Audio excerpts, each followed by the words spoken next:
नमः शिवाय। नमस्कार दोस्तों, आप समस्त श्रोतागण का आपके YouTube चैनल जीवन अमृत पर हार्दिक अभिनंदन है। आज श्रावण महात्म कथा का चौथा दिन है। आज के दिन आप रसपान करेंगे भगवान भोलेनाथ की एक और महिमा का। भगवान भोलेनाथ आप सभी श्रोतागणों पर अपनी असीम अनुकंपा बनाए रखें।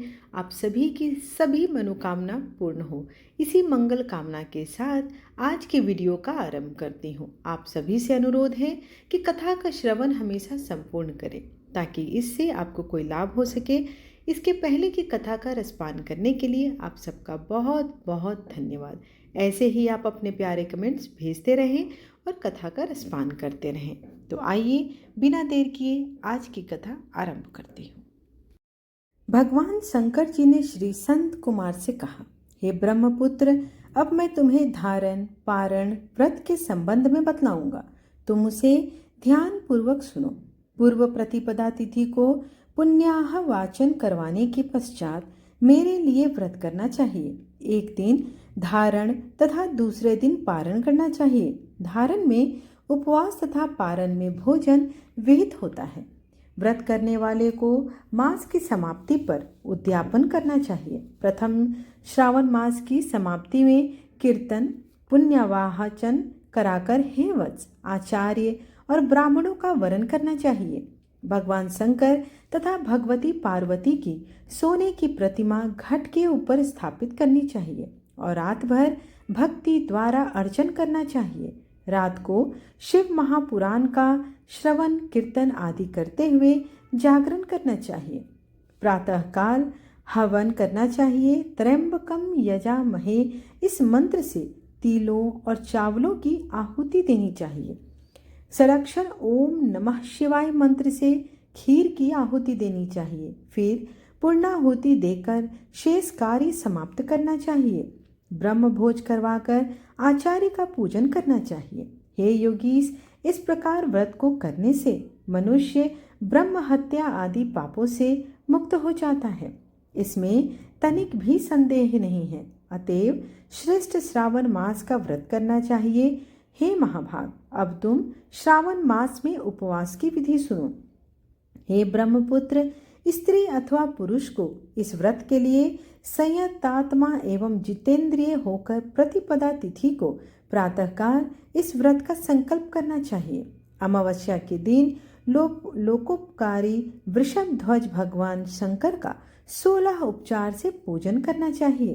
ब्राह्मणों का वस्त्र अलंकार आदि द्वारा पूजन करना चाहिए, यथासर्जन करना चाहिए। इस प्रकार मास उपवास का व्रत मुझे प्रतिदायक 1 लाख संख्या वाली रुद्रवर्ती विधि से करना चाहिए। हे महाभाग, ध्यान पूर्वक सुनो। यह विधि जो कि मैं तुमसे कहने जा रहा हूँ संपूर्ण सिद्धियों को देने वाली सदा रुई से 11-11 बत्तियां बनावे।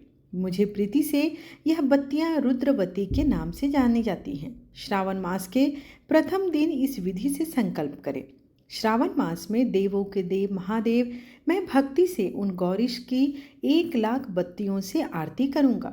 यह संकल्प करने के पश्चात 1000 बत्ती द्वारा प्रतिदिन पूजन करना चाहिए। समाप्ति पर 71,000 बत्ती से आरती करनी चाहिए या प्रतिदिन 3000 बत्तियों द्वारा आरती करनी चाहिए। अंतिम दिन 13,000 बत्तियों द्वारा आरती करनी चाहिए या एक ही दिन में 1 लाख रुद्रवर्ती को प्रज्वलित करना चाहिए। ये बत्तियां मुझे अत्यधिक प्रिय हैं। इनको शुद्ध घी से सिंचित करना चाहिए। संसार के स्वामी भगवान शंकर जी का पूजन करके कथा सुननी चाहिए। श्री संत कुमार ने भगवान शिव जी से कहा, हे प्रभु, मुझे अब आप यह बतलाने की कृपा करें कि इस व्रत का प्रभाव क्या है, इस व्रत को किसने किया है और इस व्रत के उद्यापन की विधि क्या है। भगवान शंकर बोले, हे ब्रह्मा के पुत्र, मैं अब तुम्हारे सन्मुख इस व्रत को कहूँगा। ध्यान पूर्वक सुनो। यह व्रत सब व्रतों में श्रेष्ठ तथा महान पुण्य प्रदान करने वाला है, साथ ही संपूर्ण पाप ताप को हरने वाला भी है। इससे प्रीति तथा सौभाग्य की प्राप्ति होती है। पुत्र पौत्र तथा समृद्धि को देने वाला यह व्रत भगवान शंकर जी को अत्यंत प्रिय है। इससे उत्तम शिवलोक की प्राप्ति होती है। सत्य तो यह है कि तीनों लोक में रुद्रवर्ती जैसा दूसरा कोई भी व्रत नहीं है। इसके संबंध में अब मैं एक पुरातन कथा कहता हूँ। क्षिप्रा नदी के सुंदर तट पर रमणीय उज्जैनी नामक एक पुरी थी। उस नगर में सुगंधा नामक एक अत्यंत सुंदर वैश्या रहती थी। उस वैश्या ने संसार में अपनी सूरत का अति दुस्साह सोहर मूल्य की प्रतिज्ञा में अपने सूरत का व्यापार किया। उसने युवा पुरुषों तथा ब्राह्मण कुमारों का धर्म भी भ्रष्ट कर दिया। बार बार बहुत से राजाओं तथा राजकुमारों को बिगाड़ा। उनके भूषण आदि छीनकर उनकी बुरी तरह से अपमानित करके अपने घर से निकाल दिया। इस प्रकार उसने बहुत से प्राणियों को बुरी तरह से लूटा और लूटने के बाद उनको घर से निकाल दिया। अब वह बेचारे शर्म के मारे किसी को अपना मुंह तक ना दिखा सकते थे। उसके नाम के अनुसार उसके शरीर की सुगंध एक कोस तक जाती थी। उसके रूप की चारों ओर चर्चा थी।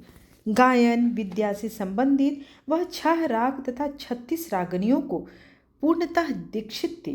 नृत्य व रंभा आदि देवांगनाओं को से भी अच्छा जानती थी। चाल का यह हाल था कि हथनी और हंस की चाल को भी मात कर देती थी। हे ब्रह्मपुत्र, एक दिन वह वैश्या क्षिप्रा नदी के तट पर गई और उसने कई ब्राह्मणों को भोजन तप ध्यान शिव अर्चना तथा विष्णु अर्चन में लीन देखा। हे योगीश, ब्राह्मण मंडल के मध्य उसने महर्षि वशिष्ठ को ध्यान में संलग्न देखा। एकमात्र उनके दर्शन से उसकी बुद्धि परिवर्तित हो गई। जीवन तथा विषयों से मन हट गया। उसने महर्षि को बारंबार प्रणाम करके अपने पाप कर्मों के नाश का उपाय पूछा। उसने कहा, प्रभु, मैंने आज तक बहुत पाप किया है। हे विपेंद्र, आप मुझे उन पापों के नाश का उपाय बतलाइए। भगवान शंकर जी ने श्री संत कुमार से कहा। महर्षि वशिष्ठ ने उस वैश्या की बात सुनकर उससे कहा, तुम मेरी बात ध्यान पूर्वक सुनो। मैं अब तुम्हारे सन्मुख उस उपाय को कहूँगा जिससे कि तुम्हारे समस्त पापों का नाश हो सकता है। हे भद्रे, तुम तीनों लोकों में प्रसिद्ध वाराणसी में जाकर दुर्लभ रुद्रवर्ती नामक व्रत करो। यह व्रत महान पुण्य देने वाला तथा शिव की भक्ति में मन को लगाने वाला है। हे भद्रे, इस व्रत के करने से ही तुम्हारी उत्तम गति हो सकती है। भगवान शंकर जी ने संत कुमार से कहा। महर्षि वशिष्ठ के वचन सुनकर सुगंधा अपना खजाना, नौकर चाकर तथा मित्रों को लेकर काशीपुरी में पहुंची और उसने महर्षि के आदेशानुसार व्रत को किया। बस फिर क्या था, वह वैश्या भी पंच भौतिक शरीर को त्याग भगवान शंकर के शरीर में लय हो गई। जो स्त्री इस व्रत को करती हैं, वह जिस भी वस्तु की भी इच्छा करती हैं, वह उसे अवश्य ही प्राप्त होता है। हे संत कुमार, अब तुम मणिकर्णिका व्रतियों का महात्म्य सुनो। मणि कवर्तियों का व्रत करने से स्त्री मेरे अर्धासन की भागीदार हो जाती है। वह स्त्री महाप्रलय के अंत तक मेरी प्रिया होकर निवास करती है। अब हे मुने, मैं व्रत पूर्ति के लिए इसकी व्रतो उद्यापन विधि बतलाऊंगा। मनुष्य को चाहिए कि पार्वती सहित भगवान शंकर जी की प्रतिमा को स्थापित करें। भगवान शंकर जी की प्रतिमा सोने की तथा नंदी की बनवाएं और साथ ही यथाविधि पूजन करें और रात्रि में जागरण करें। प्रातःकाल नदी में स्नान करना चाहिए और साथ ही 11 ब्राह्मणों द्वारा भक्ति पायस एवं बिल्लव हवन कराना चाहिए अथवा रुद्र सूक्त, रुद्र गायत्री या मूल मंत्र द्वारा हवन करना चाहिए। पूर्णाहुति कर आचार्य आदि की पूजा करके 11 सपत्नीक श्रेष्ठ ब्राह्मणों को भोजन करवाना चाहिए। इस प्रकार जो भी स्त्री व्रत करती है वह संपूर्ण पापों से मुक्त हो जाती है और यथाविधि कथा सुनकर स्थापित सामग्री घट प्रतिमा आदि आचार्य को समर्पित करनी चाहिए। जो ऐसा करता है उसे 1000 अश्वमेघ यज्ञ की फल की प्राप्ति होती है। इस प्रकार सावन महात्म्य कथा का चौथा अध्याय यहीं पर समाप्त हुआ। आइए अब भगवान की आरती करते हैं। जय शिव ओंकारा, ओम जय शिव ओंकारा, ब्रह्मा विष्णु सदा शिव अर्धांगी धारा। ओम जय शिव ओंकारा। एकानन चतुरानन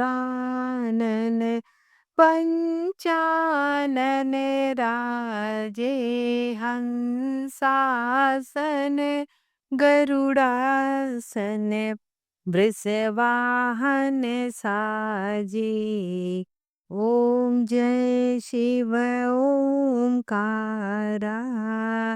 दो भुजे चार चतुर भुजे 10 भुज अति सोहे। त्रिगुण रूप निरखते त्रिभुवन जन मोहे। ओम जय शिव ओंकारा। अक्षमाल बनमाला मुंडमाला धारी। चिंदन मृगमद सोहे भाले शशिधारी। ओम जय शिव ओंकारा। श्वेतांबर पीतांबर बाघंबर अंगे। सनकादिक गरुड़ादिक भूतादिक संगे। ओम जय शिव ओंकारा। कर के मध्य कमंडलु चक्र त्रिशूलधारी। सुखकारी दुखकारी जग पालनकारी। ओम जय शिव ओंकारा। ब्रह्मा विष्णु सदा शिव जानत अविवेका। प्रणवाक्षर में शोभित ये तीनों एका। ओम जय शिव ओंकारा। काशी में विश्वनाथ विराजते। नंदी ब्रह्मचारी नित उठी भोग लगावते। महिमाति भारी। ओम जय शिव ओंकारा। त्रिगुण शिव जी की आरती जो कोई नर गावे। कहत शिवानंद स्वामी मन वांछित फल पावे। ओम जय शिव ओंकारा। कर्पूर गौरम करुणावतारम संसार सारम भुजगेन्द्रहारम सदा वसन्तं हृदयारविन्दे। भवं भवानी सहितं नमामि। त्वमेव माता च पिता त्वमेव एव बन्धु च सखा त्वमेव। त्वमेव विद्या द्रविणं त्वमेव।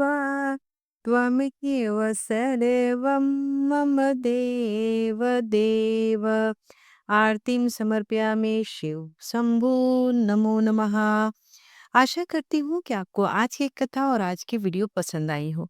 वीडियो पसंद आए तो एक लाइक अवश्य करें और सब्सक्राइब जरूर करें ताकि मेरे आने वाली वीडियोस की नोटिफिकेशंस आप तक समय पर पहुंच सके। धन्यवाद।